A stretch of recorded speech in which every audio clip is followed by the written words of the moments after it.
Good evening, ladies and gentlemen. Welcome to the Four Leaf Clover Podcast Wednesday show.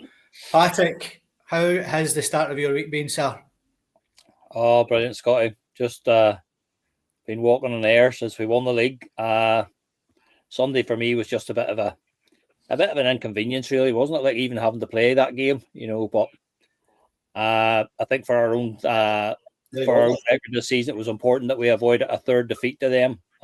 So enjoyed the game on Sunday with the pressure off. Happy enough with the draw. We could have probably won it at the finish, but it's been brilliant. But we're just all systems go looking for the treble now. That's what all roads lead to Hampden now for the cup final.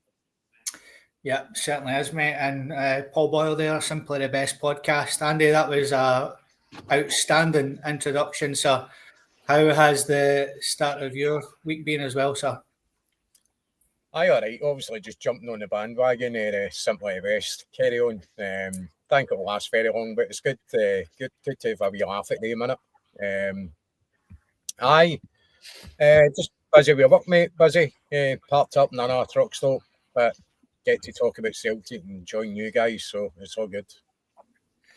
Aye, it certainly is. Well, we'll steal everything else off them, mate, so we might as well steal our songs off them as well, just to rub our noses in it even more. And Jerry, you were like me, sir. You missed the post-match show as well, sir. So how's the start of your week been? Aye, I'm not that daft you on. Aye, listen, Drawson's a very different place when the Celtic are doing well. You know that down here, Scott. And the Asda, you're walking about happy. They just know everybody's happy, down here. Aye, some of the best. We've took him, isn't we? I mean, the talks now we're going to play it in the last game of the season. You know what? Let's bring Tiger Tim back as well, Andy. Get Tiger Tim to play it. He's come back as well. Brilliant, isn't it? Aye, listen, it's all good down here. Walking away and enjoying, looking towards another treble. I'm looking forward to that game now. It's all about the Aberdeen game now. So it is. Yeah, it's just all looking forward to that. And Michelle, what's that T-shirt you've got on this evening, pal? What's that? Maeda tequila bottle. Happy days. Beautiful. How's the start of your week been, pal? It's been all right. It's been quiet. I've not really been doing much. My parents are away to Tenerife, so they're enjoying the sun, and I'm just all by my lonesome, enjoying the lovely Scottish weather. And how's your injuries? Fine, all good. Yeah, no, I'm really stiff and stuff, but apart from that, I'm not really much pain, just really stiff, hence why if I'm moving about like a robot, that's why. Happy days. So let's get into it then. Michelle, I'll start with you first. There was that little game at the weekend, obviously. It wasn't the best Glasgow derby that we've ever seen in our lives. Rangers got off to probably the better start. They nearly scored in the first sort of minute. Balogun header that sort of hit the crossbar. Sinisalo had to make a few saves as well, didn't he? And then Raskin, he scored, but thankfully for us it was offside. But it was another warning shot that this wee guy has been beating our defenders in the air again. What did you make of the game? Big Adamida was unlucky with a couple of chances again as well. Dessers, who wasn't really in the game, then gets a goal. And then Adamida gets a goal back again as well. What did you make of the game, mate, and overall performance of the boys on the day? I mean, I'm happy enough. I'll take the draw. Obviously, we would have preferred the win, but it was the first 10 minutes was a bit of a hard watch. To me, I just felt it taking like the first 10 minutes, you could tell that Rangers were definitely in it more than us. It takes a good 10 minutes to kind of scope everything out and to see where we're going to go or how we're going to go wrong. But 2 minutes in, obviously, we nearly had 1-0 goal up, and to me, I thought that was going to be the kind of tone of the game. But towards the first half and stuff, we were getting a wee bit better on our feet and we were getting into it and stuff. So it was nice to see us kind of going forward, and my mind's went blank. I'm so sorry. I'd literally wrote stuff down. My mind's went blank. Pop back to me after a minute. My mind's just went completely blank. Don't worry about it, pal. Patrick, you know, 1H wasn't the best Glasgow derby, but I think when all is said and done, I think the main aim is to avoid defeat, and that's our Barry. 7 home games, not 1 victory either. So give the man a job, mate. Give the man a job. Absolutely. I would be happy enough with that, Scott. The guy hasn't a clue, and the guys on the pitch are probably as clueless maybe as he is. So listen, I can understand some people are disappointed that we didn't win the game, and we could have nicked it at the finish. But yeah, you know, if you're being honest, you know, if you look at the game over the game of 2 halves, probably, you know, we were a draw. In my opinion, was probably a fair result for me. The object of the exercise was avoid a 3rd defeat, and that's all I really wanted from Sunday. The job's been done. We've played our football. We've got the points on the board. The title has been secured with 4 games to spare at that stage or whatever. So I wasn't going to lose an awful lot of sleep about that. But just for the bragging rights, for, you know, obviously for the rest of the summer, you just didn't want to give them, you know, anything to brag about with 3 wins or whatever. They would have taken some mileage out of that. So on another day, you know, maybe we Dyson, you know, as I spoke to Andy afterwards, and you know, I don't think he looked quite confident just going forward with the ball. You know, you'd never got the impression he was comfortable driving into the box the way he has been recently. But again, when you see it back, you know, Johnny Kenny was bound to be just, you know, he's bound to be standing waiting on a wee touch to the side there for an empty netter to score a winner in an Old Firm. But listen, it is what it is. A draw's a draw. You know, we'll take that. We have much more to look forward to now between now and the end of the season than they have. Their season's been over since about Halloween anyway. So, you know, they've got a series of games now, which I'm sure they would rather avoid having to play. Meaningless games that mean absolutely nothing. They've still got this turmoil going on behind the scenes and stuff, and we don't even know where that's going to, you know, come to fruition or whatever. So, as I said to you, we just focus on ourselves. As Brendan says, we're not interested in what they do or what they don't do. We focus on ourselves, and for us now, the aim is to finish strong, manage the squad now for the remaining games that we have, to make sure that we arrive at Hampden in the best possible shape, both physically, mentally, and ready to go to secure another treble. And it will be an amazing achievement for Brendan to wrap up another treble. So for me, that's got to be the focus now. Aye, bang on, mate. And Jerry, where did you watch the game, mate? Celtic in pretty much control for most of the game. Rangers had their chances at the start when Sinisalo had a few smart saves to make, and they obviously hit the bar as well. I felt they were a bit aggrieved to go 1-0 behind either, with a big chance just before it as well, before their goal. What did you make of the game, mate? And we should have took all 3 points at the end as well, as Paddy said.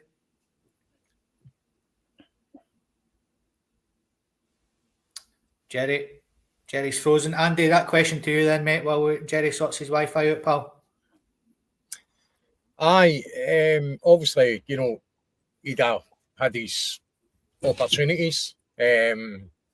People's opinions may change, they may not change. I think, unfortunately for Adam Ida, and nobody wants to be negative, is the fact that he's running out of their patience is running a bit thin. Well, maybe unfairly, you look at his goals, what's he on now? 18, is it? 19. You know, 18, 19. and half of them are for the bench. So when you actually look at his figures, it's not too bad. I think he wasn't too bad at the weekend. I think his hold-up game has got a wee bit better. He's still very loose when it comes to his first touch at times, and quite clumsy, I think, as well.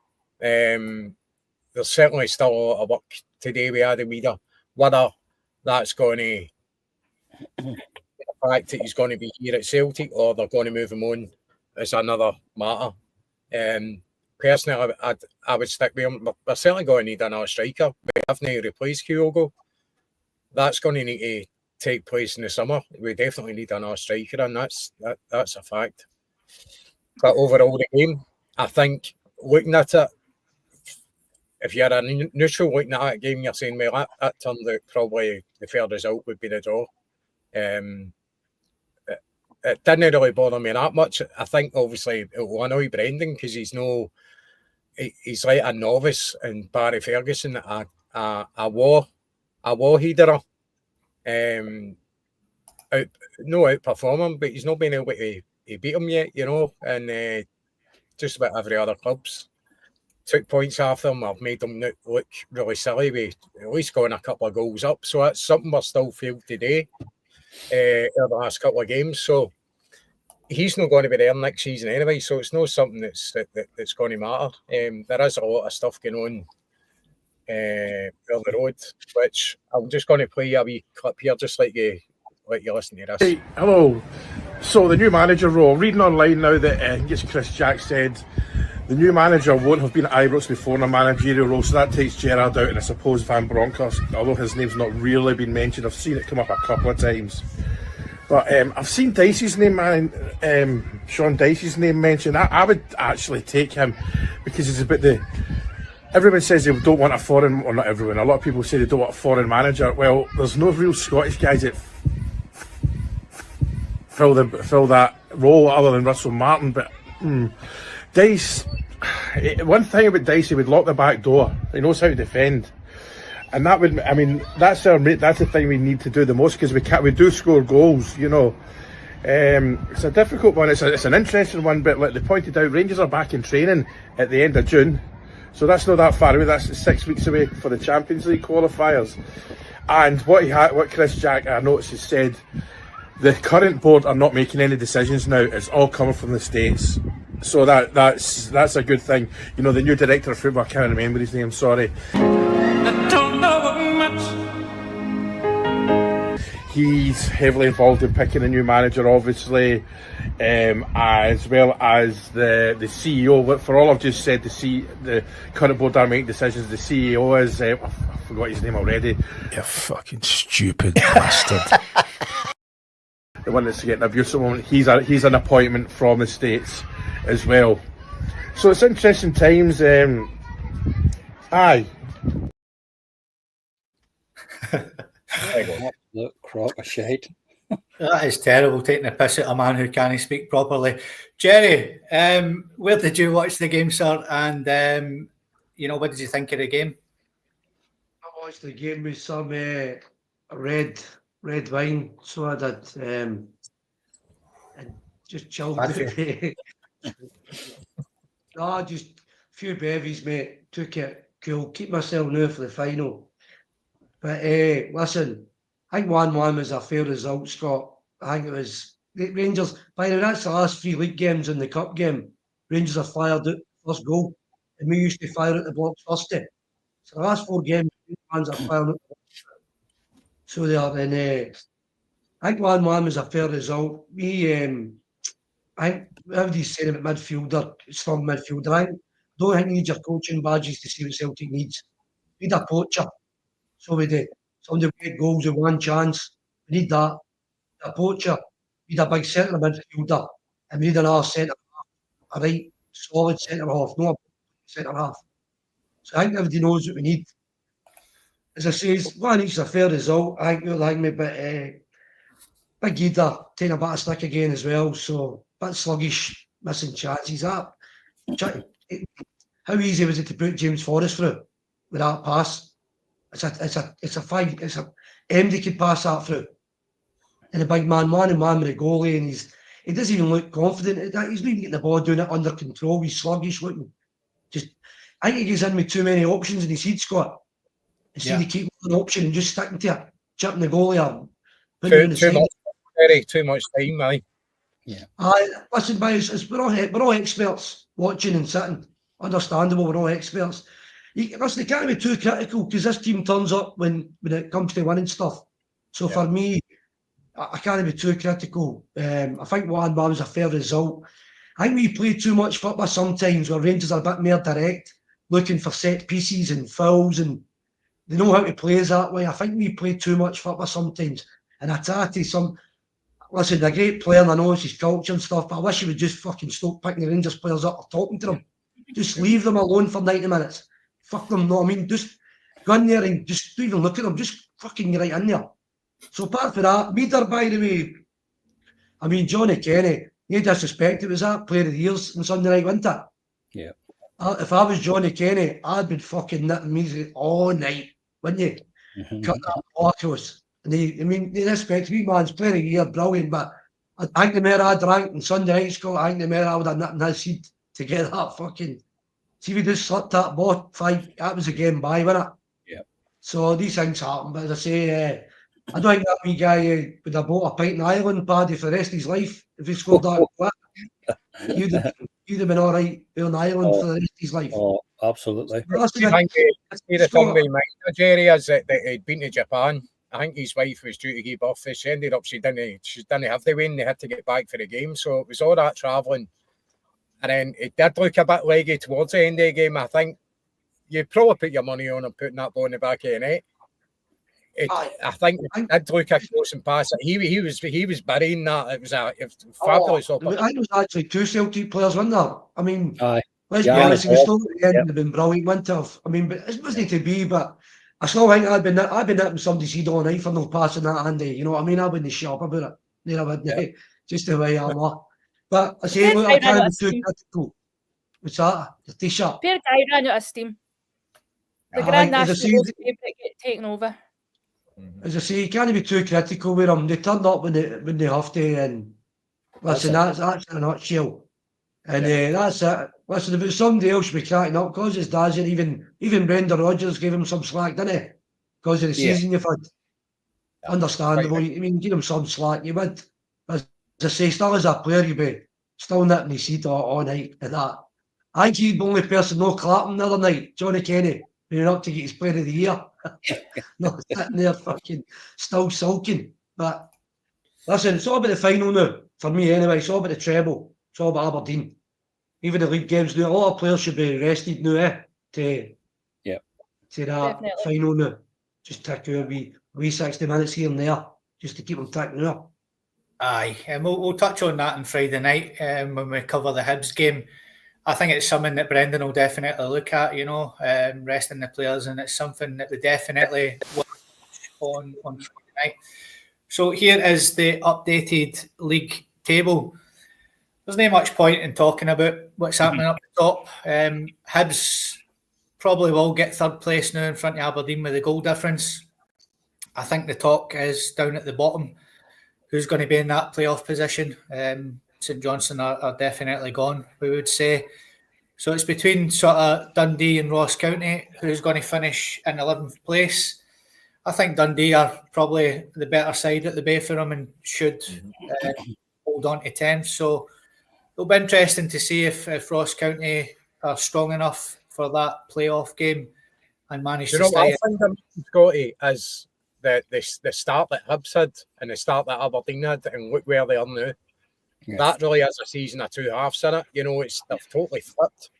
The form is totally flipped. And to be fair to David Gray, I think he's done a great job getting them into third position.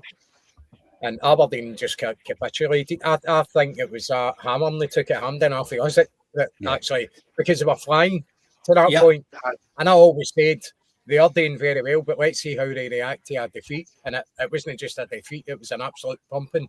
And they didn't react well at all. So he's still got a lot of work to do up there at Aberdeen. But David Gray, fair play to turn their team round like that. The terrible start they had to the season to get into third.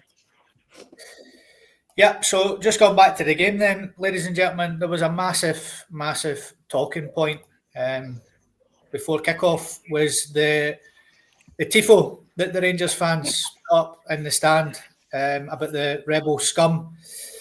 Apparently, nobody at the club sanctioned this, Michelle, and it was sort of sneaked in. So the security, and I know all about security, by the way, the security officer at Ibrox clearly needs sacked. I might apply for that position since I'm so good at it. We'll see what happens there. But Michelle, what did you make of the tifo? Did it get the juices flowing amongst the fans?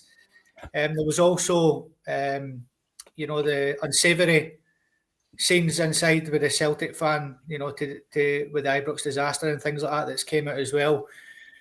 Do you think it's what did you make of that, Tifo?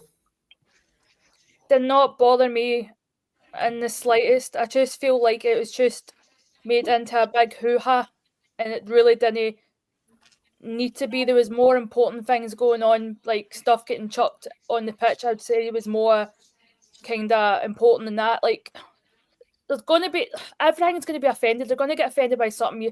You could just breathe and we offend each other. It's taking the mick too far. Like, just let them have their wee bit of fun and then just leave, yeah, whatever. If it's going to offend a wee bit, a couple of people, then fair news. But I just feel like the big hoo-ha that's happened has just been blown out of proportion. Like, the fact is, was there about 50 police officers getting pictured, wrapping it up and putting it in the evidence bag? It's all over Twitter as well. I'm thinking, what's that all about as well? Just move on from it. Just turn it back to where they fucking painted it, because it was them that done it.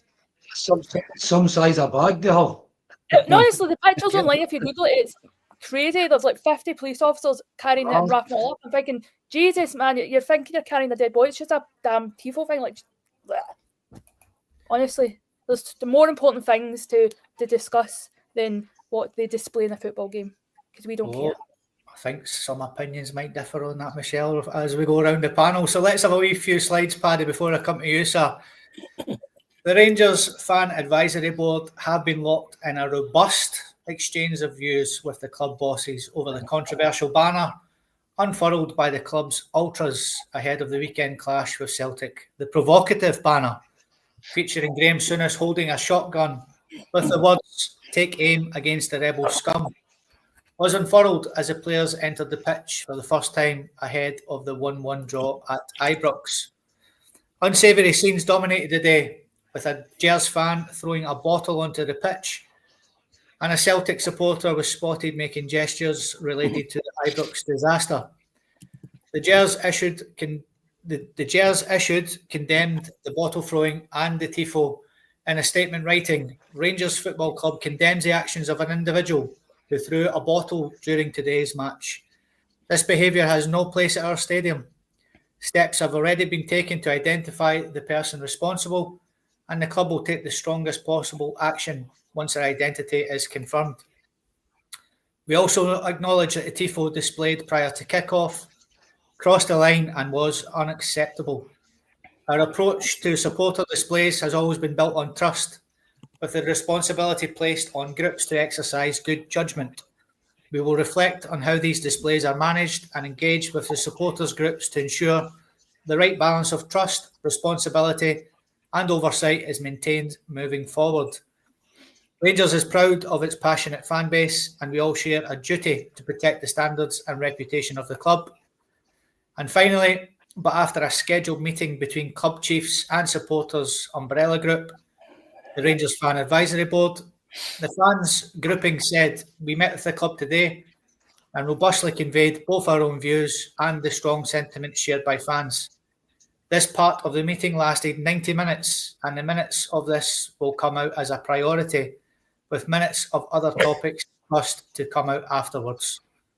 So, Patrick, unsavoury scenes, the tifo, the bottle thrown again, which has happened, Rangers players coming onto the pitch, picking up bits and bobs, bottles of Buckfast, so on and so forth. What did you make it all? Is it just part and parcel of this game now? Is it just going to be the norm, or does something seriously need to be done before somebody gets hurt or even worse?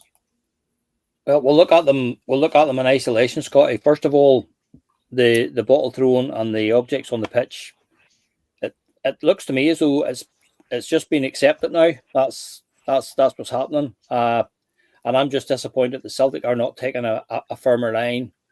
You know, I said it after the game. You know, we should be taking that up with the authorities. We should be taking it up with Rangers immediately after the game, because there's a danger that you're just going to ignore this kind of thing until somebody gets a serious injury. We've already had somebody who's a serious injury, and there was never any more about it. The physio was split wide open going down the tunnel at a game there recently, and as far as I'm aware, there was really little or nothing done about it. So for me, that it's just ridiculous. You know, that the throwing of stuff onto the pitch especially projectiles like bottles and other missiles they got there, is just unacceptable, totally and utterly unacceptable. But it does seem to just be, it seems to be acceptable at that stadium. It's as simple as that. It just seems to be that way. So unless and until Celtic and other clubs, because it's not only happened with Celtic, but it's been happened in other clubs as well. So unless and until somebody steps forward and decides enough's enough, and says, right, what are we going to do? Because we do need to, we do need to have a look at this. Andy talked about it, on the game before, the pod before the game, where he highlighted the fact that he was more concerned about the safety of players than actually the Celtic fans, because they were obviously going to be in behind netting and stuff, but the players are out there. And as I said to you after the game, that's the players' working environment, and we all have jobs, we all have health and safety, and that's what it is. It's a health and safety risk for the players. So for me, the Celtic and the other teams need to do more. They need to be speaking to the league, they need to be speaking to the police, and they need to be speaking to Rangers Football Club. It's as simple as that, because something needs to be done before somebody ends up losing an eye, or or worse, with a severe head injury of some kind. You can just see a Buckfast bottle thrown from that distance that lands 15 yards inside the pitch. You can just imagine what damage that would do if you caught that on the side of the skull, or whatever. So something definitely needs to be done. The tifo is completely different for me. I'm not that bothered either way about what they do. We're partial to a tifo ourselves from time to time. So listen, it's just part and parcel of the Celtic Rangers thing. They do seem to try to outdo each other. Those things there, I take it as a bit of a compliment. I was born a rebel scum and I'll die rebel scum. So that's absolutely fine by me. No bother whatsoever. To me, it just highlights again the chasm that's between the two teams. That's all they have left. They're trying desperately to outdo us in some way, shape, or form. They can't do it on the pitch. They can't do it in the dugout. They can't do it in the trophy count. So they're trying to do whatever they can, so that they're grasping at whatever wee victories they can. And if they think that a tifo is going to have me, losing sleep over whatever, not in the slightest. The Graham Souness, just again, we talked about credibility before. The guy's a clown, an absolute clown. So I have absolutely no problem. When I saw it, I just giggled at it. So if that's how they feel about it, and as I say, I know our own Green Brigade, we've had a few banners that have been a bit near the knuckle as well. So I don't think we're really in a position to talk too much. But as Michelle said, it's getting to the ridiculous stage with this, people being offended at stuff. I feel sorry for the guy that lost his job. Yes, he's probably bang out of order. If that's what he was doing, if he was making gestures about, the Ibrox disaster, that is bang out of order. But yeah, it's equally bang out of order for people to be going after the guy for his place of work. And it's the same on the other side too. It's the same, we all have jobs, we all have livelihoods, that with children, with grandchildren, with houses, with mortgages, whatever. And as I say, unless it's something absolutely heinous, as I say, there's plenty of banter goes back and forward about, Tommy Burns has been mentioned, Scott Brown's sister's been mentioned. There's been loads and loads of stuff thrown at us. They sing on a weekly basis about being up to their knees in Fenian blood. And there's 50,000 of them belting it out, and radio commentators don't hear it. TV commentators don't hear it. So again, I'm not about to take any kind of moral high ground from that lot when it comes to anything like that. So I definitely, I don't agree with what the guy done, but I don't agree that you should be going after people to their place of work. Yeah, I think that's just, you're taking it to the extreme there. Listen, we've all been caught up in the atmosphere at games, and we've maybe times where you've maybe shouted stuff or said things that you maybe regret later on. So I just feel it's another sign that this social media is a very, very dangerous place, because there's always some idiot with a camera in your face. So I think things like that should be left inside the stadium. Very ill thought of the guy, but I just think it's very unfair that the guy has lost his livelihood, has lost his job over the head of it. It's a silly mistake he made. He didn't need to lose his job. But as I say, it's just it's another example of people filming on buses, people filming inside the stadium. You need to be careful about these videos that you're putting on. They may seem harmless at the time, but they can have very serious and far-reaching consequences for people. But no, the tifo, I have no issue with the tifo whatsoever. If that floats their boat, that's fine. If that's all they have to show for the season, we've got a big tifo. For me, it was actually one. It was nice to see one that we could actually read and make out what it said. It was nice being able to be able to work out what it said, because most of their tifos, I'm like, what is it meant to be? So no, not bothered by a tifo whatsoever. I'm proud to be Rebel scum. Well said, Patrick.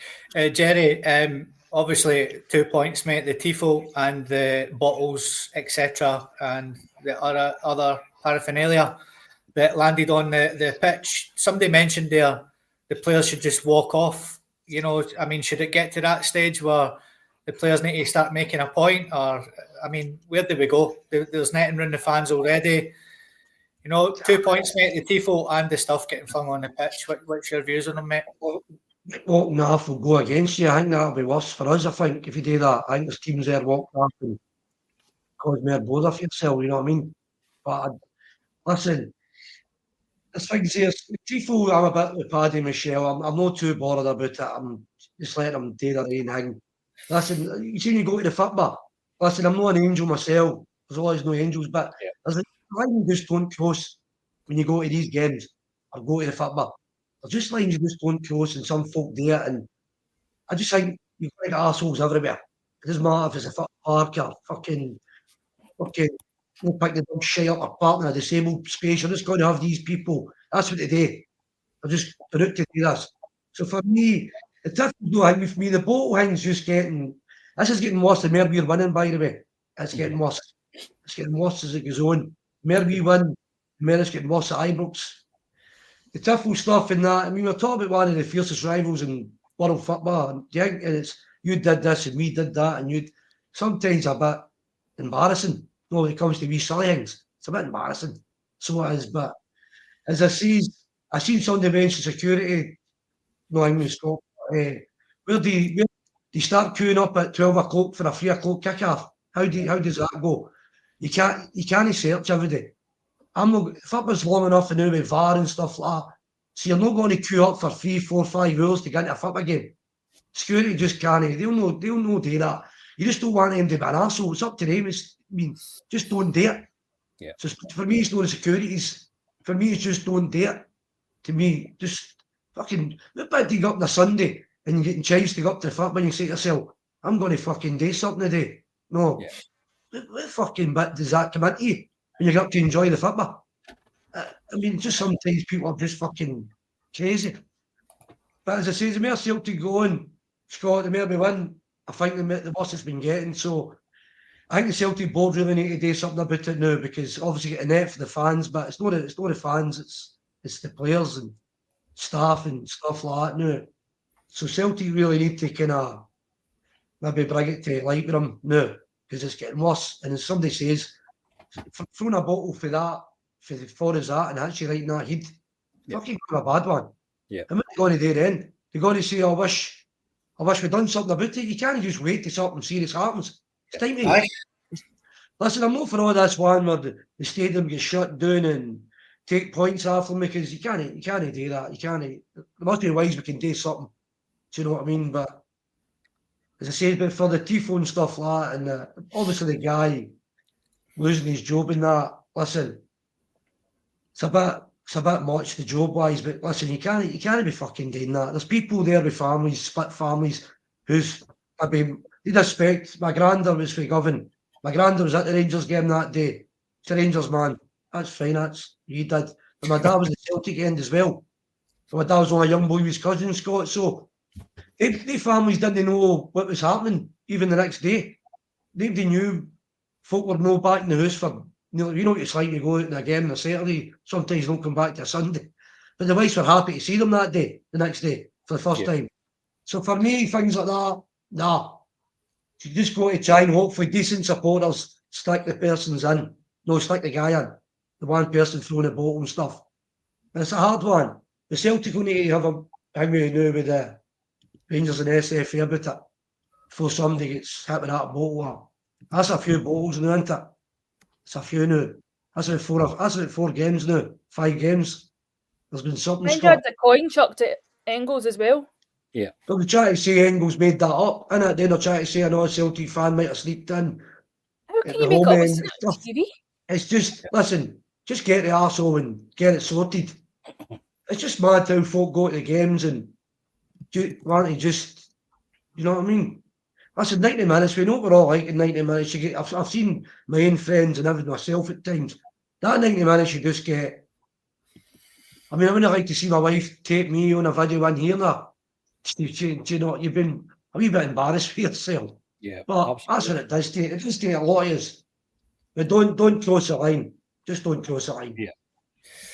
Aye, Andy, the warning signs have been there for the past few games now. As Jerry said, you know, it probably is because we're on top when they can't take it. You know, that's exactly what it is. It's getting worse for me. There's netting round fans in a SPFL Premiership game. That tells its own story. The tifo, you know, it's tit for tat for me as well.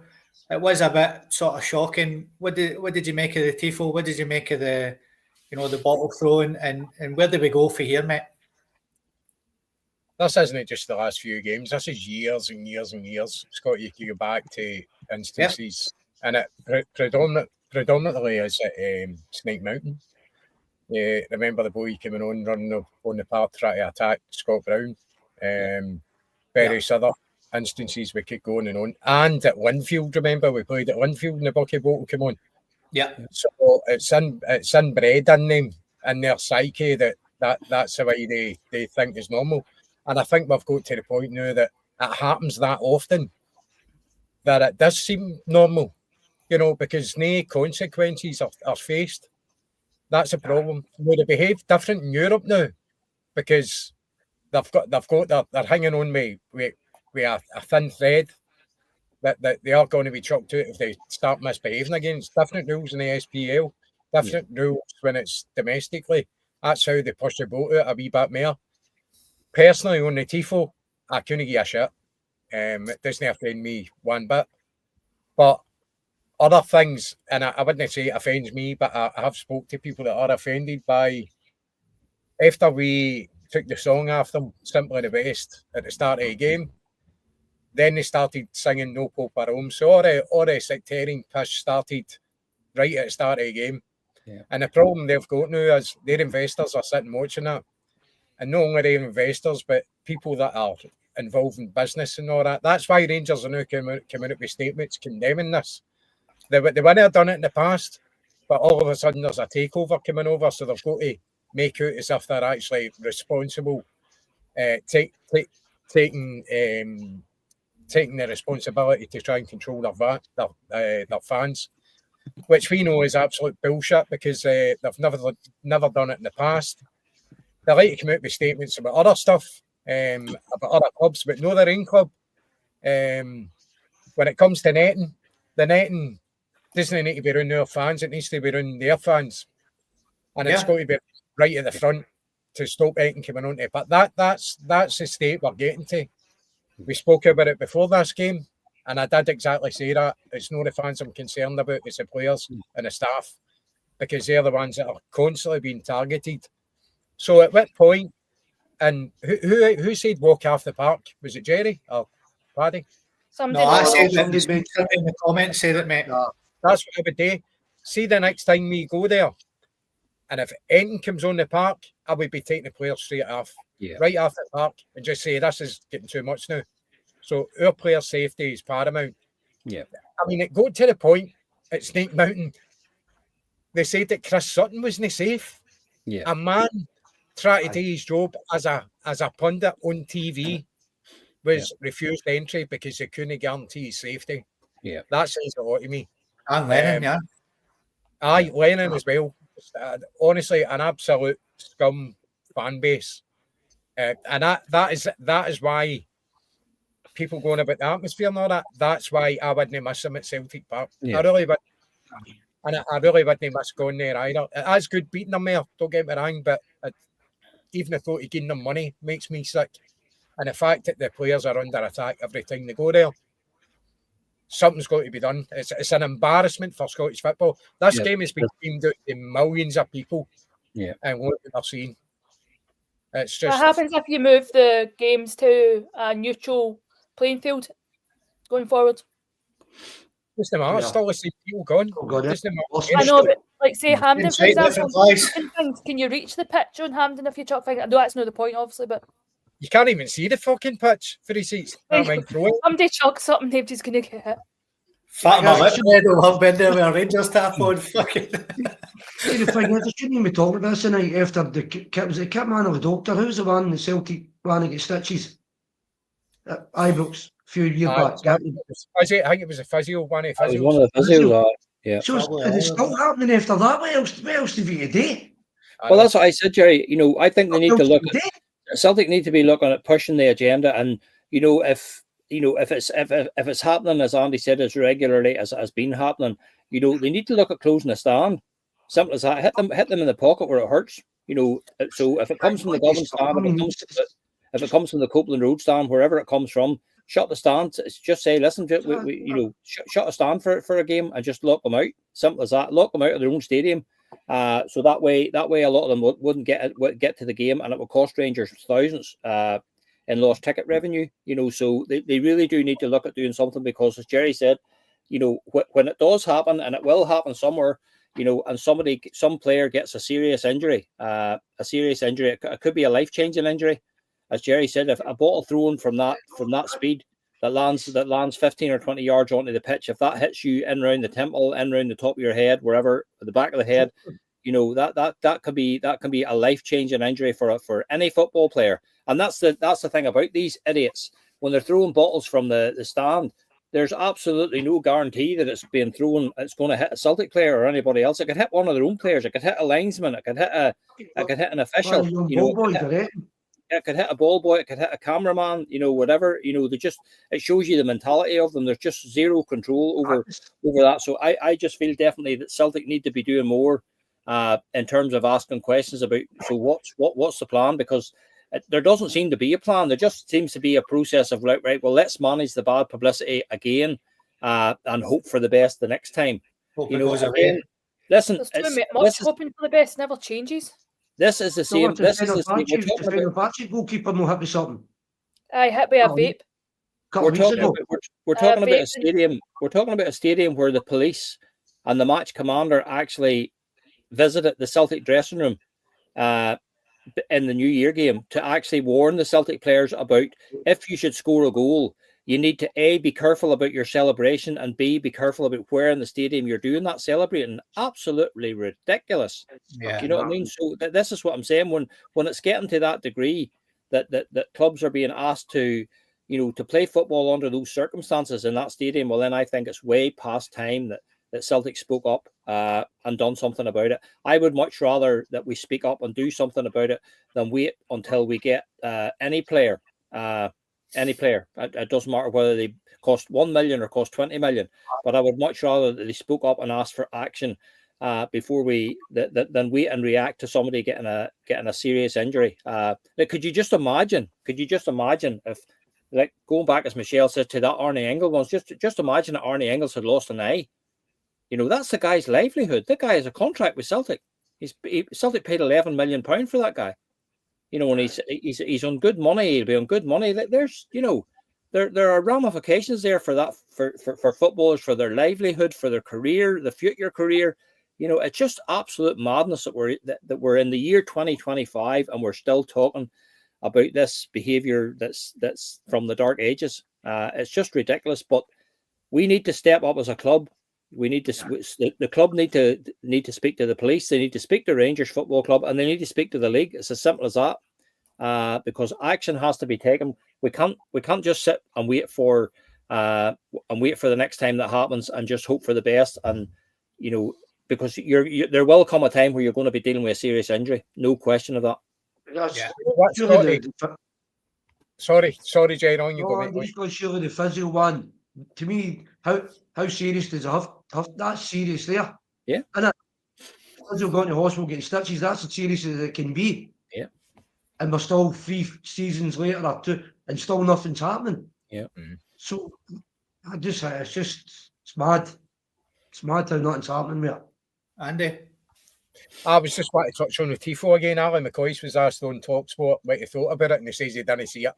Which is, that's what you're up against. Not that was a major problem in that game. We've just spoke about the issues that we've got problems with.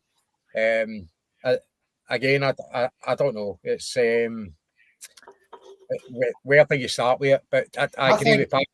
I think yourself and Jerry have come up with two great points, mate. One is self-policing that Jerry said, and the second one is one you said, Andy. Put a net round their fans. Yeah, and then that's exactly when the self-policing will start. Aye. Put a net round their fans. Say this will come down once once all this nonsense stops, and it will stop. Maybe Celtic should demand absolutely come into play there until we know steps are taken. Yeah, our players are safe. We're not coming to play until our players are safe. So these stipulations were in place for when the fans were in the stadium to protect team. So they should demand the same for the players, and that's where I would start with it.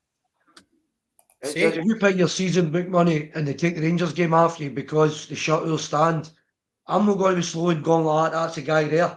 Yeah. If I'm losing my season, so to me that's better than anything. Yeah. Let's go back to having no players. No fans in the stadiums. That's what I said. If you date once, then I don't think it would ever happen again because the fans would be like, if you shut down the stand even one game.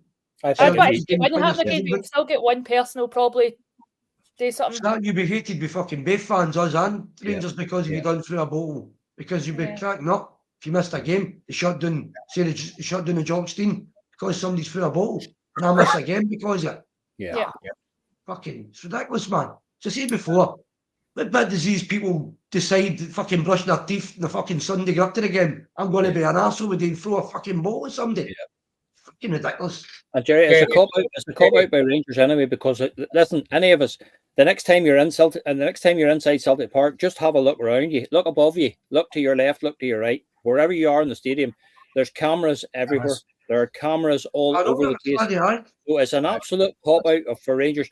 I still find it hard to believe that we're now on Wednesday, almost to go into Thursday, and the guy that threw the bottle or even the area that it was thrown from hasn't been identified. Those are fair enough. You have to go looking for it and you have to go watching the CCTV, but the evidence is there for everybody to see.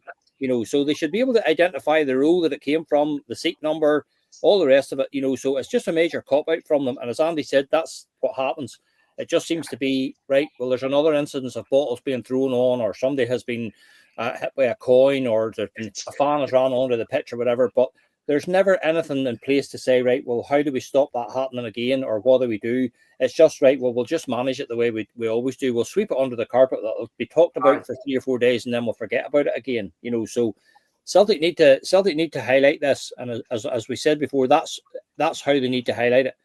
If there was any aspect of our stadium that wasn't up to health and safety standards, you wouldn't get your license from the council. It's as simple as that.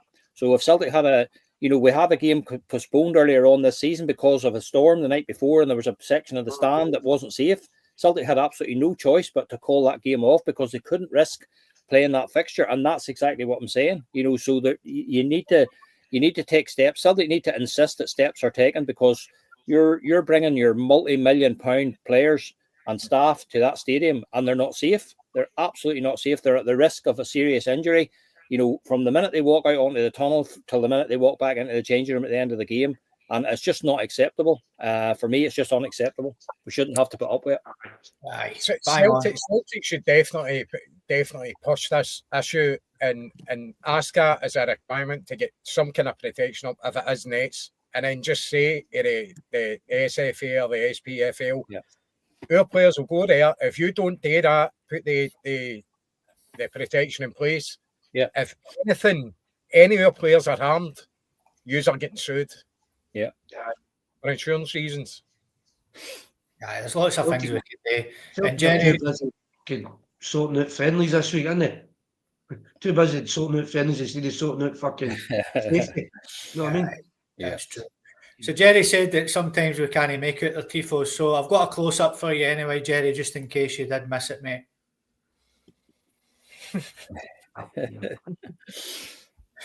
There we go. So, moving on, ladies and gentlemen, some cracking points here. Celtic fans have moved quickly to snap up tickets for this season's Scottish Cup final against Aberdeen, with only limited availability left in small numbers of sections. Following the opening ballot this morning, the first wave of briefs for the Hampden Showdown went live at 10 a.m. and were made available to those successful in the initial ballot. With thousands of supporters logging on early, most sections have already sold out, with just 8 areas still showing live availability at the time of writing. Celtic have been allocated 20,022 digital tickets for the final. As in recent rounds, all tickets are digital and must be accessed via mobile devices. So the prices for the tickets are as follows. In the South Stand, £50 for an adult, £30 concessions. North Stand, same. East Stand, £40 and £25 concessions. The match set for Saturday, May the 25th, is Celtic's final hurdle in their pursuit of a domestic treble, and Brendan Rodgers' side will enter the National Stadium as overwhelming favourites. Having already secured the Premiership title and lifted the Premier Sports Cup in December, the Hoops now stand 90 minutes from claiming their 6th treble in 9 years and their 8th in club history, both records in Scottish football and world football. Brendan Rodgers is already the most decorated living Celtic manager with 11 major honours. While most of the stadium is now locked down, there is still hope of a second ballot for remaining tickets dependent on returns. So, Michelle, you know, it's something we spoke about in previous pods about when this ballot was going to come out and things like that. It's all come out today, when it's going to be. Hopefully, Aberdeen return a few thousand of those tickets and there's no those empty sections that we spoke about. Are you hoping to get in on that second ballot, pal? I'm just hoping to get a ticket. I'm desperate for a ticket. We've spoke about this in the group chat all day. I'm just desperate, but I don't think I'll be that lucky. And this is where I'm jealous of, obviously, season tickets holders and stuff. I just wish it was easier for just fans that are new season ticket holders to go up, but it is so hard. So the likelihood of me getting one will be quite slim. I have seen people moaning about the prices and stuff. Has that went up £10 since the semi-final? Aye. I'm sure the semi-final tickets were like £40 each. So but it's Jerry saying? £40 the semi-final, wasn't it? Aye, so they've been up a tenner already. So why is it been up a tenner? Just because it's the final? I've even tried to get hospitality and it's sold out, but I think Aberdeen sold all their tickets, so there's no chance of getting anything back. Aberdeen sold out. They sold it now, have they? I completely sold out, so there's no chance of getting them. I can't believe that they've sold that. I can't believe that they've sold that. Something's a bit dodgy there. So even my hope was, right, they're not going to sell them all. I know they said they were going to buy them all, even if they didn't, but I had this wee hope that they were going to give them back. But my hope I get the tickets getting less and less each day. But my magic genie, fairy, god, Jerry's going to, help me, aren't you, Jerry? If MD can help her, Michelle, get a ticket for the final, then let us know. Patrick, you've managed to secure a couple as well. Good news coming out this morning from the club about that. It's finally been done and dusted. Hopefully there is a second ballot for the remaining fans that are hoping to get tickets as well. And what do you make of the prices? Fair price? It is what it is, Scott. It's a National Cup final. Like £50, I suppose it's the going rate. If you were lucky enough to get a ticket for the English Cup final at Wembley, you could be paying twice that for some of the tickets. So it is what it is. We seem to have been fortunate enough because I've been getting some messages about the it's going to be digital tickets again, same as it was for the semi-final. So I'm just glad that Aberdeen appear to have sold all the tickets. Robert was asking there, had they underwritten it? They did. They actually made an undertaking that any tickets that they didn't sell, they would actually pay for. But they announced today that they've actually sold all their allocations. So that's good news. If that's the case, then there's going to be no spaces. Can't see where they're going to get any extra tickets to come out of now, because as Michelle said, there's so many of these tickets for these big semi-finals and cup finals now. They're taken up by corporate hospitality sponsors. So There's annoying. so many of these, and it does seem a bit unfair. But I suppose the way to look at that, these are the companies that put money into the game in terms of sponsorship and stuff. So you can't have it both ways, really. But it's just becoming more and more difficult to see Celtic playing in a cup final at Hampden. You just imagine an allocation of around 20,000, we'll say 21,000 for Celtic at Hampden. Where do you start to make that go around? I mean, if the final was being played at Celtic Park and it was 60,000, we could sell that ourselves without any bother whatsoever. So, how you go around sorting out how you divide out 20,000 tickets amongst the Celtic support is beyond me. So, I'm glad I don't have that. I don't have that job, but it's just the way it is. Hampden's just not exactly.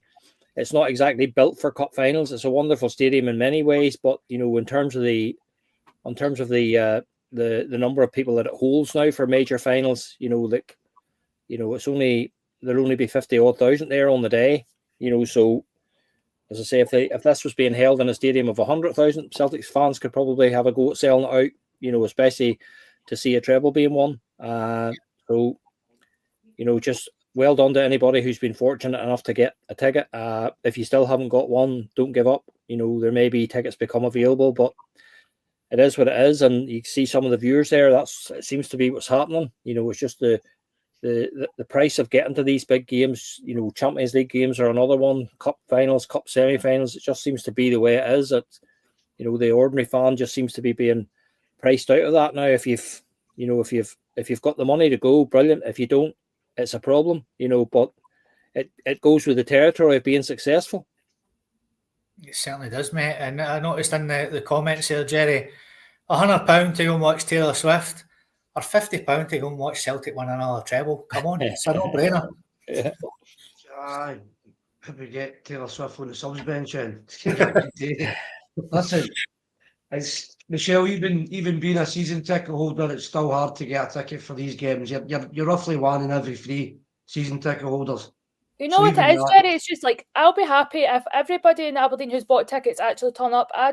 When they put it past them that they've bought these tickets in spite of us not getting them. See if it comes today and I watch the game and half Aberdeen side's empty just because they've bought tickets, just not to give us. That's going to piss me off. And to me, I've not got a problem with Aberdeen getting whatever. The problem for me is the quarterfinals of the National Scottish Cup, the semi-finals is an absolute embarrassment. Need fans at the games, because all the SFA need to tell all the clubs is whatever you take to the quarters and semi-finals, that'll be your average ticket for the final. It's quite simple. Get the stadiums full in the quarters, get the stadiums full in the semis, and then they can get their tickets. It's a scramble for every Celtic supporter for this. You're asking every day. To be fair, I'm not trying too much, but hospitality is maybe sometimes the only way out for some folk. Yeah. No, that is, some folk don't get season books and say, well, you know what, I'll pay the hospitality twice and I'll get to the finals. So it's a hard one. But you've seen I was at Kilmarnock, can't you not? I mean, obviously years ago, Scott, but I was on an apprentice. We walked in and we just put our name up on the board. 6 tickets, 4 tickets. I don't even know if it's a national final. I don't know if they still do that now. The other clubs. The clubs get so many, Jerry. Yep. You just go, all your tickets as well, don't you? I get tickets for every final. You just went in and 4 tickets, 5. So to me, it's all. That's how it's hard to get tickets for the Celtic fans, season book holders as well. And it seems to be, I'm not saying it's the same folk at Hampden all the time, but if you do get a ticket for these games and you seem to kind of get them all the time, you do seem to get picked out for them. I've tried umpteen times and I say to myself, and I've got the free tickets between us for Celtic Park, and I still struggle for a ticket for these. But we know the Green Brigade will get tickets. They say it's a fair balance, but you're maybe better join them, or else maybe try and get yourself on the sub bench. Maybe that's try and do something. But as the money wise, the £50 can only go on right now for the Celtic Rangers games and the kind of Champions League games and stuff, isn't it? As it is still dear for. I mean, me and Paddy talked about this with season books the other day. You're paying your season books, and I'm still going up and spending money with the daughter, the boy. What's it like if you've not got tickets and you're paying tickets for a day out? I mean, it's a hell of a lot of money for people. So Yeah. for me, it's to me that's kind of gone rate now £50 for the football. That is a bit dear, to be fair, but that is what it is. And if you don't pay it, somebody else will pay it. That's the kind of attitude of folk, isn't it? Aye, they're definitely going to get their money for sure. And the Green Brigade, get your hands off her, Michelle. She's staying with the Four Leaf Clover podcast. You're not stealing her half, is all right. Andy, tickets for the final, mate, £50. As Paddy says, going rate. Some folks saying, it's a working class sport. They're pricing working class people out of these games. What do you make of that, mate? And are you hoping to get a ticket yourself, mate? I've no chance of getting a ticket. I'd actually feel bad if I did get one, and a season ticket holder's missing out, to be quite honest with you. I'll be going to a pub to watch it with Baz for the CSP. Big Hoggy's got a ticket, and him and Baz are best pals. Baz hasn't got a ticket. He's absolutely devastated. So I'm going to go to the pub with him, watch a game, catch up with him. But you never know. Now and again, things kind of pop up when you're in pubs and stuff like that, But I don't know how it's going to work with this whole digital thing. No, I know you can only transfer it once or twice, So that kind of prevents the old kind of just buying the old kind of paper ticket. The days are long, so digital now, innit? London Road for about. Remember queuing up at London Road, early morning. Full shift, and that you'd watch the Coogan doing, and eventually that was it. That's it. Aye, so to be honest with you, that's probably the prices you'd expect to pay nowadays for a national final. So I'm not surprised, but congratulations to Paddy on getting a ticket. I know it's they're like gold dust, absolute gold dust. But I'd like just what we were talking about getting tickets. I could go and pick up a ticket.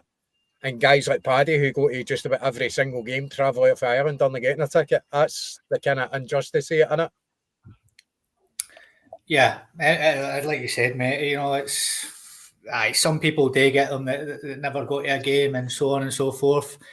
It's 6 and 2 threes. It's an argument we could talk about all night, I'm sure. So, ladies and gentlemen, there's been over 150 watching us. If this is your first time watching this podcast, then please like, share, subscribe. I think we're on about 1,700 subscribers at the minute, Andy. Is that right? Yes, around about that. Aye, yep. Aye, around about that. So we're absolutely flying. We just started at the beginning of the season.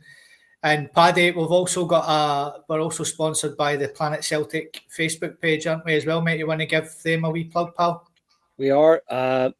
Both platforms are absolutely flying. We're up close to 70,000 followers now on the Planet Celtic page. So you'll get all your Four Leaf Clover podcast content live there as well. You don't have to go looking for it. It's on live. We show our shows live there as well. So again, if you've not had a wee look at Planet Celtic on Facebook, please go ahead and have a wee look, and don't forget to follow the page and hit like. And the same way that the Four Leaf Clover podcast, we've just nailed this. We had our target at the beginning of the season, and we got through that way beyond expectation, and it's just continuing to build. And you can see every show that we do, you can see a very, very loyal band of followers, and that's getting bigger by the week, by the show, and that's a testament to the rest of the guys on the podcast, but it's also a testament to the viewers as well. You're obviously spreading the word and stuff, so just keep doing what you're doing, keep following us on all the platforms, and just keep enjoying what we're doing. It'd be good if all your followers on the Planet Celtic page press the subscribe button on there. It was. Yep, would be absolutely massive then. So we've talked everything we need to talk about Celtic wise, ladies and gentlemen. I had a couple of other things, but like I said, it's time to have a wee bit of fun. It's segment time. We've got 3 segments for you this evening. And first up is our Michelle.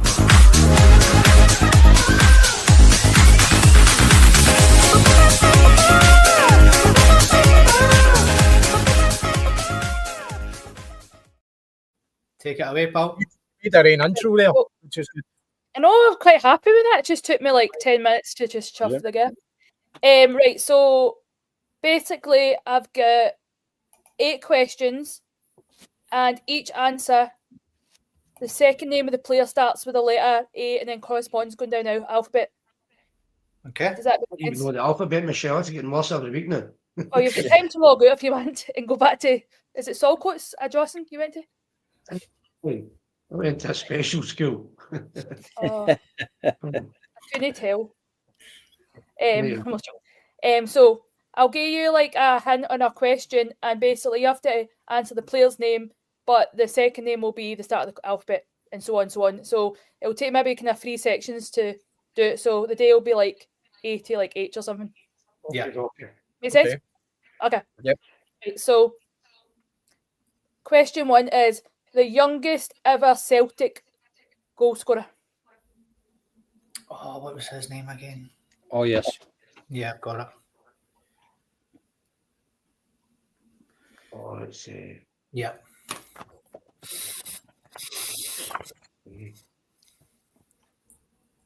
You're going to have to keep your scores because my pens went missing. Yeah. I did We'll have do it. that. We'll do that. Everybody pal. got it? Yeah, Yep. I think so. Right. I'll start with you, Scott. It's Jack Aitchison. Paddy? Yep, Jack Edgerton for me too. Jerry? Aye. Aitchison. Perfect. Yep. Andy? The same. Aitchison. Cool. Cool, good start. Everybody got that correct.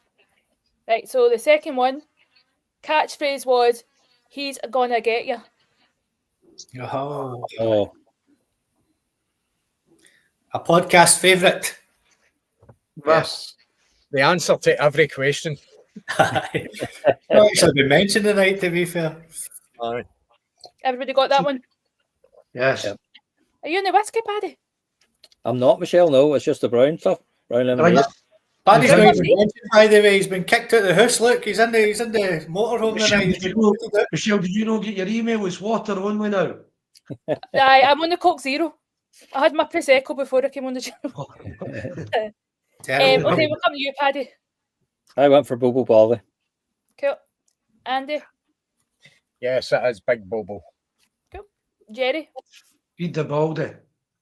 Baldy. And finally, Scott? There's only one man who's going to get you. Bobo's gonna get you. Right, cool. All correct. Well done. Number 3, a Lisbon Lion winner. Ooh. Got to be in it. Yep. You're getting these too easy. Right. We are a fountain of knowledge on this podcast, Michelle. I like you to be a wee bit clever for a couple of them, but I'm not joking. Okay, Jerry, come to you. Almost. Chalmers, perfect. Scott, Yeah, same. Stevie Chalmers. Paddy, Stevie Chalmers. It could have been Clark or Craig. All right, Caesar. Yeah. Andy. I've went with Jim Craig. Ooh, Oh, the answer was Stevie Chalmers. because he's going to get the goal. Craig as well must be right, surely. I know he should get half a point. Okay, I'll give you half a point then. How half a point? Huh? He's a C and he's a Lisbon Lion. Well, I don't know. I just got the quiz from the internet. It gave me the answer. Always Skills get rules. fucked. Quizzes, by the way. People call me a cheat. People actually call me a cheat. It's Michelle's rules. It's my rules, yeah. Half a point. Right. Number 4. I don't even want a point. This player is known for being sent off for hitting a referee with a football. Oh, Aye. Oh, Hitting a referee with a Moving football. Put me on to D. yes, Steve. it's only Yeah. I'm getting slagged in the chat for being mean to Andy. Oh. I'm so sorry. Go to B, isn't it? Right, we'll come to you, Scott. It was somebody we spoke about on the Mark Reed podcast, myself and Andy, which was done on Monday night. Please check it out. Johnny Doyle. Paddy, Johnny Doyle too. Yep. Andy, Can't believe what I've just done. Oh my god. I've went for Bajano. He didn't hit the referee with the ball. He actually pushed the referee, didn't he? Just bust it, man. Oh, man. Sorry. And Jerry. Doyle. And the answer, yep, correct. The answer was John Doyle. Okay, so letter E. This player was sold to Chelsea for £1.2 million. To Chelsea. E. Tony From Celtic. Cascarino. Got Tony. Got it. What, Everybody from else? Celtic? I'm guessing so. Everybody else has got it. It was sold to Chelsea for 1.5 million. 1.2. 1.2. To Chelsea. I've got it already. There we go. Hey, I'm so pleased. You just You got it, Paddy? No. No, I'll give you another few seconds. No. No, go for it. Go for it. It's not fair. Go for So, it. Paddy? No, nobody. Nobody. Andy? It's Paul Elliott. Jerry? Oh, you joking me, man. Pizza to Celtic to Chelsea. Oh, Elliot. Scott? I am absolutely disgusted. I never got that, man. Me too. Well, the answer was Season. Paul Elliott, so well done, Andy and Jerry. What a season, the second season, wasn't it? Yeah. Raging with that. Brilliant player. Giant So player. on to F. Yeah. And all I'm going to say is the Great Wall. Oh, yes. Oh, aye.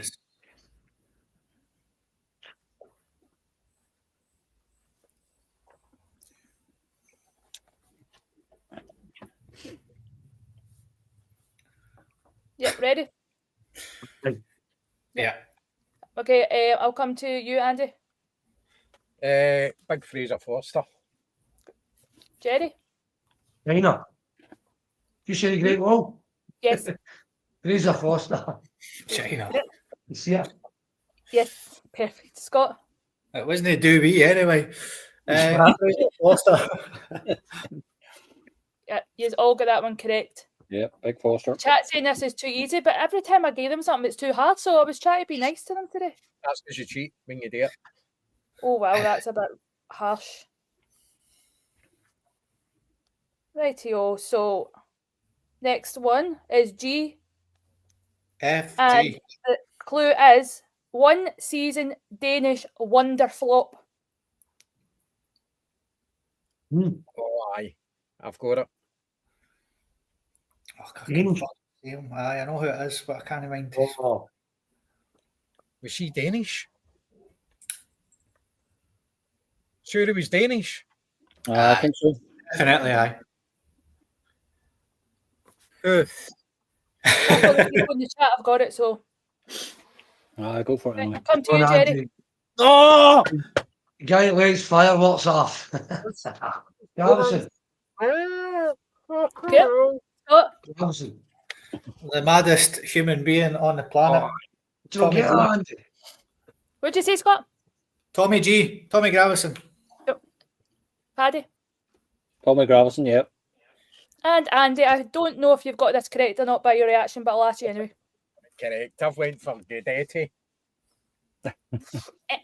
See, I'm saying this is too easy. You're like, Gordon.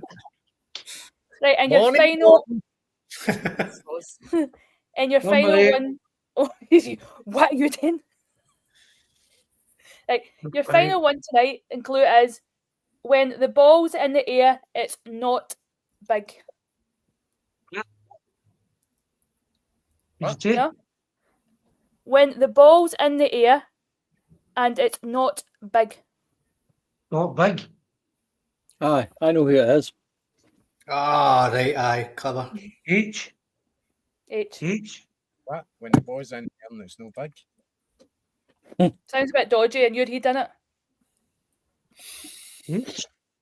And I'm going by Andy's what in mind. Who's? And this is starting with an H. The surname starts on H, yep. I think there'll be a debate about this one. Mm-hmm. What? Right, Yeah. I'll start with everybody got an answer? Yeah. Right, I'll start with Jerry. Look yours. Okay, Scott, Hoydonk. Paddy, Puts a ball in the air. Van Hooydonk for me as well. Andy. How's I've that just- a H? I know. V. I think we're debating with this one. Hey, Michelle, that's not even a H. That's a V. That is Excuse something. me. It's a V. H. It's spelled Van Hoidonk. And before it, Van. Huh? his name's Van. It's the last Van name. It's Look, not half the chat. Van. No. Jerry, you're the only one that never got it. Everybody else got it. Michelle's rules. Michelle's rules. That's Okay, Absolutely. The surname, not the middle name or the second bit of the first name. That's his Surname. surname. That is his like Van Persie, Robin Van Persie. Van Persie is his surname. I didn't make up this quiz. Their Van's a lure. Michelle, their Van's a lure. Paddy, can we go to your T-shirt, please, Nis? Your T-shirt for VAR. Yeah. VAR. VAR checking possible. VAR I think you is should play Michelle's blank rules. to blank. Possible Fenian. VAR, you're not getting it right. Paddy. Rules are Paddy's got you're wrong. V for Van. V for VAR. V for Van. Right, what did everybody get? The word fanny doesn't start with a V, but it sounds like it. And you're a vanny right now. I get 7. I get 7. I get Yeah. 1, 2, 3. I get 5. Scott. 7 as well, mate. 7 as well. 7. All right. Okay. So we're all drawn so far. Okay. We'll roll them over to the next game. Right. All right. Okay. Well, get the scores in. Right. Okay. Well, Thank you thanks so for much. playing. Since That I was good, spoke to Michelle. you, Yes, I very good. have to bring back the emoji game. I am making more emojis. Good. Oh, No, enjoyed that, Michelle. Thank you so much.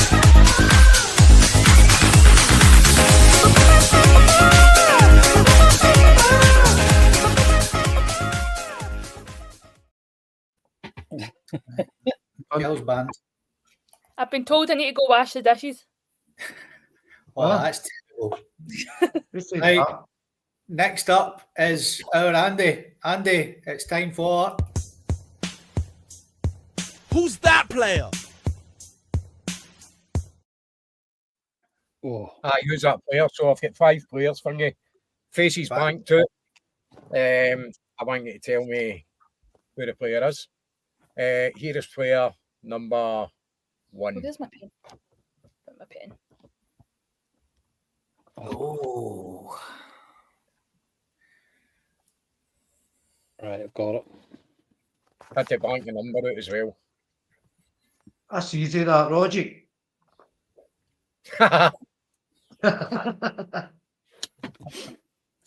You think that is by which big deal?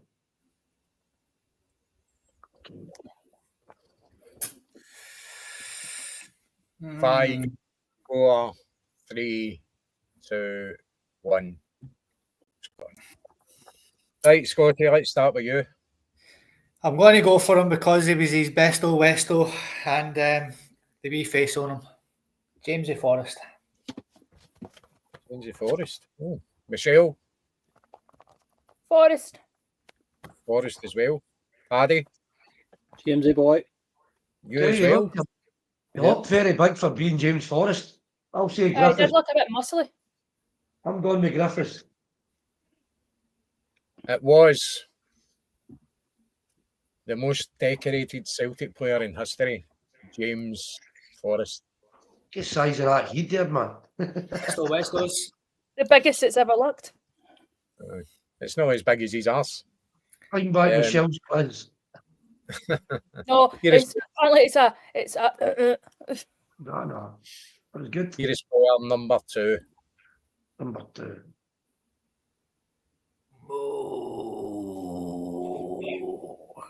Quite a famous picture as well, that. That's I think he used to do that quite a bit, I believe.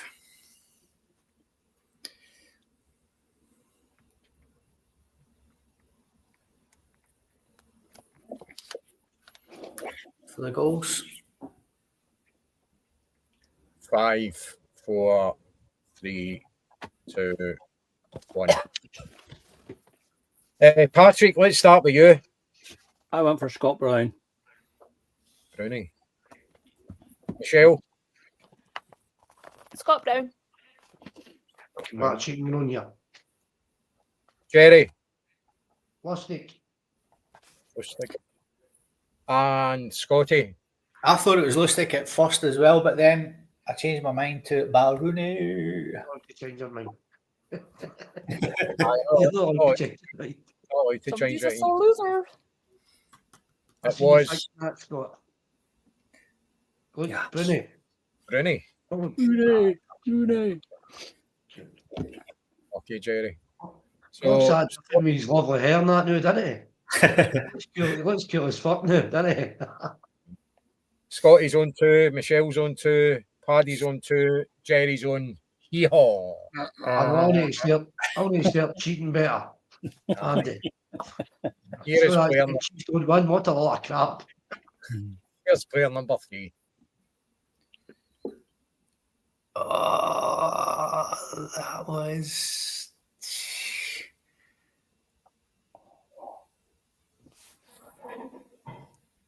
Oh man, who the fuck was that?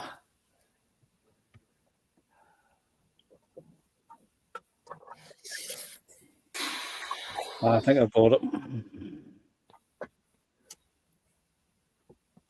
Well, I'm guessing anyway. And it's gone. Michelle, let's start with you. Who have you got? I blanked. Because Blank. Okay. Scotty.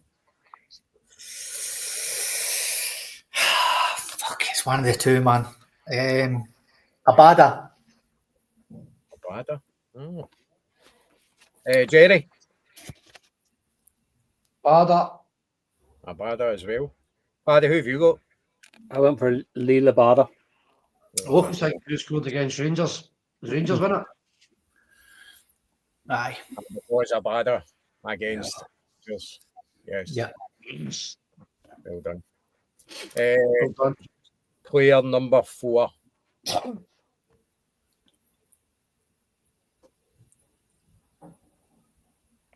Oh, who's that, Matt O'Reilly? Oh, it's happening. Rangers again. Who's this? See what the fucking. They get no.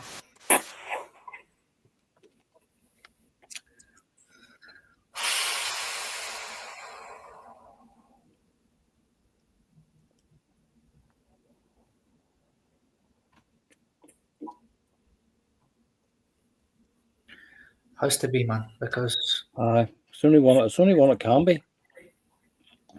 And it's gone. Let's start with Paddy.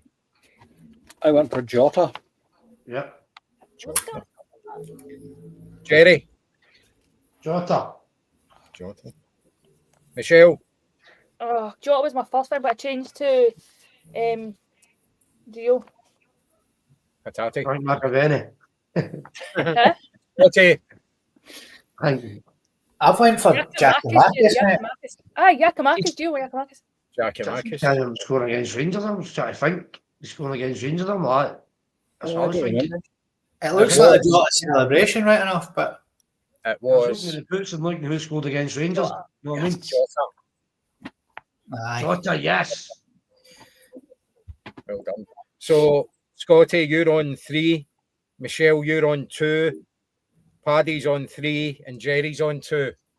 I've come strong in the second half, Andy. So it's a race for the winner and a race for the wooden spoon. Here is the last player, player number 5. Oh, Oh, that's easy. Oh, it's got to be that fucking game, innit? Got to be. Is it? Man. Oh, but is it? Ah, it's going to be. We'll find out. That's right. is it?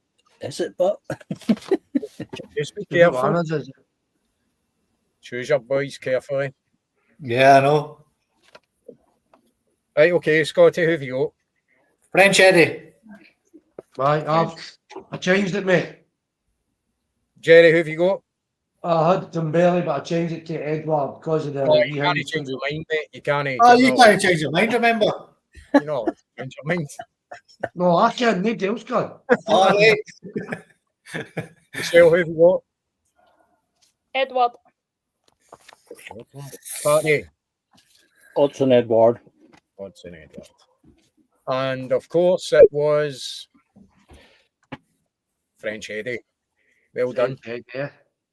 Well done. Dead cool, Okay. man. Dead. So, Scotty, you have 4. Michelle has 3. Paddy has 4. And Michelle has 3. So I should have 5. You told Right. my Oh, Michelle. sorry, Monroe. I apologise. Yes, correct. Oh, I just because apologise. he thinks he's getting cheated, he's trying to cheat other folk, Paddy. Oh, he is correct. It's my mistake. So Paddy won. Well done, Paddy. Well done, mate. PER check, PER check. Well done, You actually Paddy. look like you.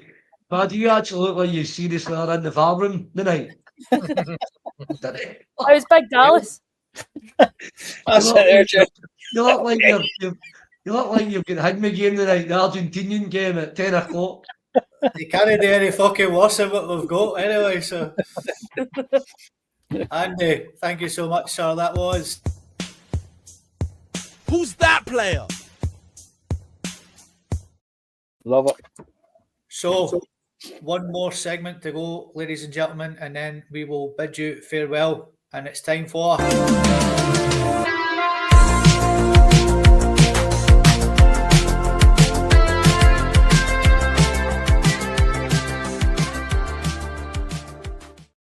It smells lovely. This game.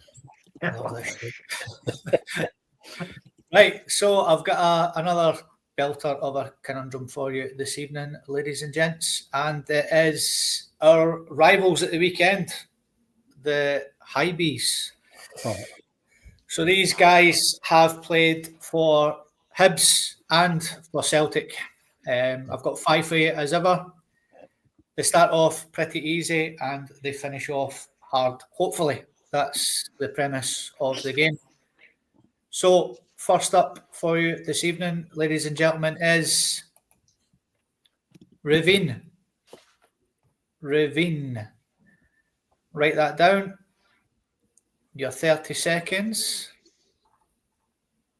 Start. No.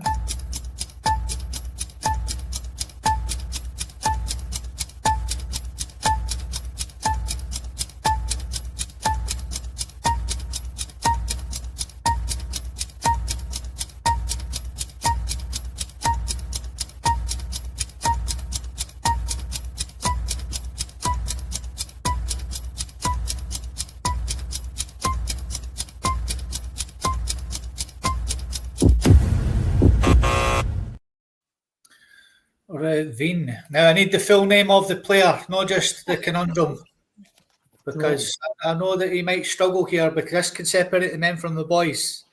So, full name of the player, please. Michelle? I've only got the surname. Australian guy. Irvin, so it's Okay.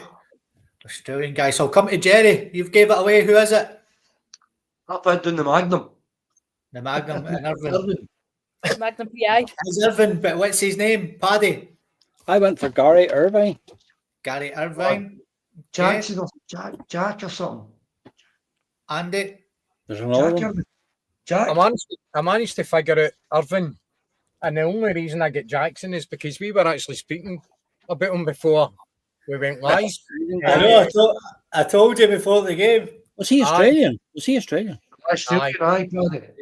Aye, and I'd forgot he actually played for Hibs. Scotty mentioned him.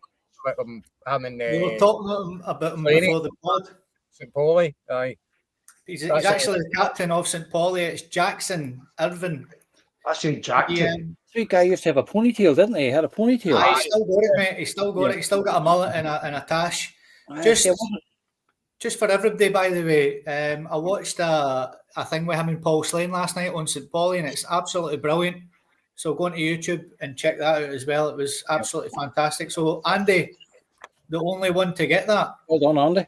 Jackson Irvin. Yeah, a lot of people saying Irvin. I say Jack. Oh. I was speaking to Andy about it before he's actually came on air, so I kind of gave it away. I gave him the answer, did you? It's superb. I don't know. It's just popped into my head because we were speaking about it. Absolutely superb. Okay, so next up, ladies and gentlemen, is all my exes live in Texas. Texas. Your 30 seconds. Yes. Start. Oh, yes.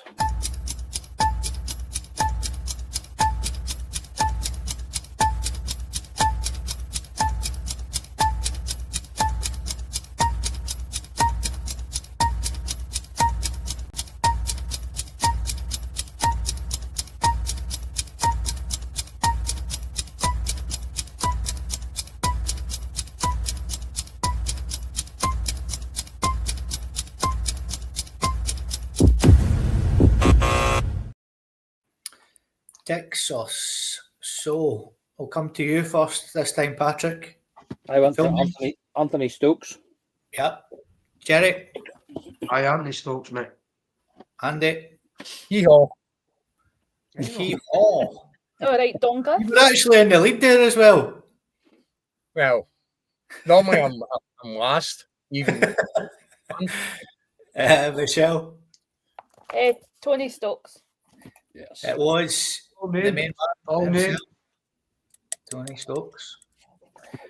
Next up for you this evening, ladies and gentlemen, is Naj Cox.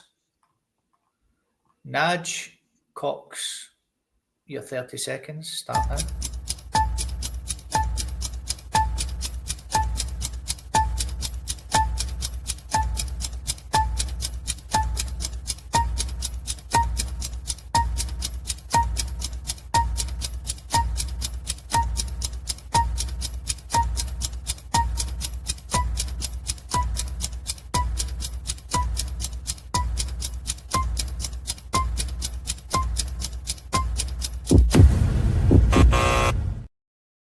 Naj Cox. Come to you, Jerry. Full name, sir?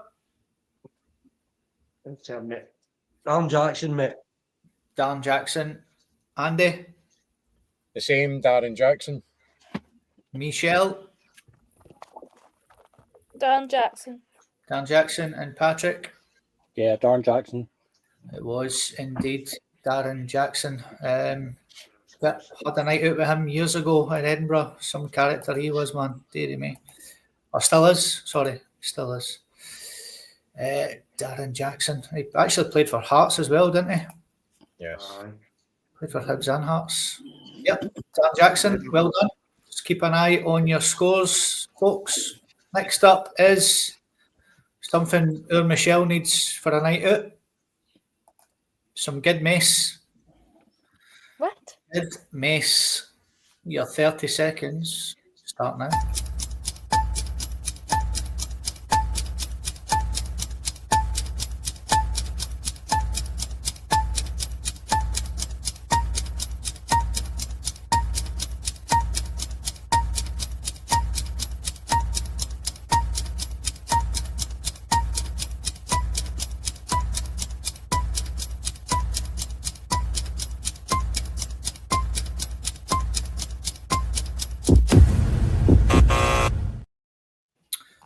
Some good mess, Michelle, to keep all the boys away.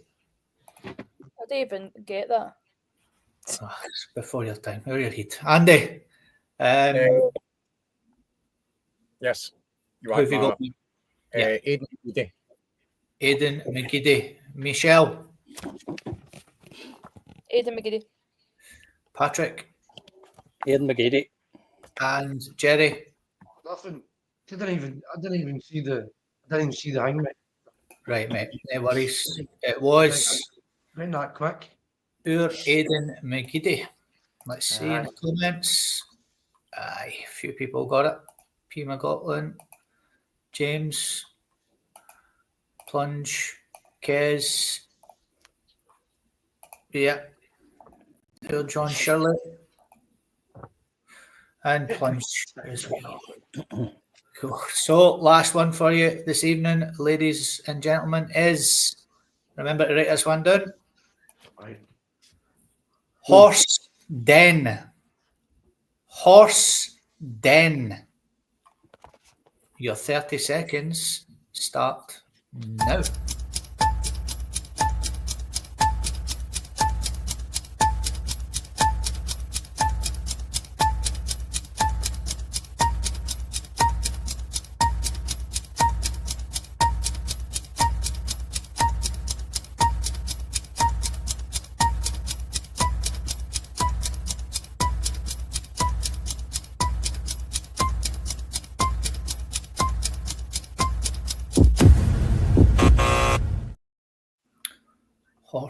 again. Toughie, that one, I think. Come to you again, Michelle. Blank. I never got that one. No worries. Patrick. I went for Liam Henderson. Liam Henderson. Yes, Kelly. Liam. Hendy. Liam Henderson, mate. And Andy. You go again, mate. Aye, that was a toughie, that one. So jot up your scores and we'll go around to the table. It was Liam Henderson, who went and made his career mostly in Italy, actually. Yeah, good wee player. Yeah. Michelle, what did you get out of 10 there, pal? Out of 10? Well, aye. I only counted it as like out of 5. Well, 5 then, aye, out of 5, I suppose. I only get 3. Right, okay. Patrick? I got 4. I didn't get Jackson Irving. Okay. And Jerry? 6. 6 out of 5. Is that special school that Jerry went to? Henderson, Jackson, Stokes, and only got half Irving, mate. 3.5. Right. And Andy? I get 6. Well done, Andy.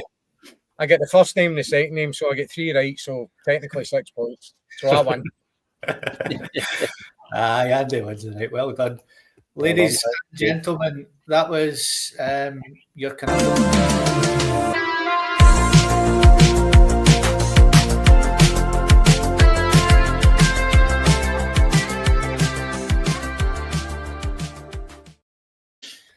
That's us. We will be back with you on Friday night to preview the Hibs game and anything else that's happening Celtic-wise. Thank you so much for joining us this evening. Thank you, Michelle. Thank you, Paddy. Thank you, Jerry. And thank you, Andy. We'll see you on Friday night and we'll have a wee laugh with then as well, okay? Thank you so much for all your comments and we'll catch you on Friday. Cheers. Hail, hail, guys. Hail, hail. Someday you will find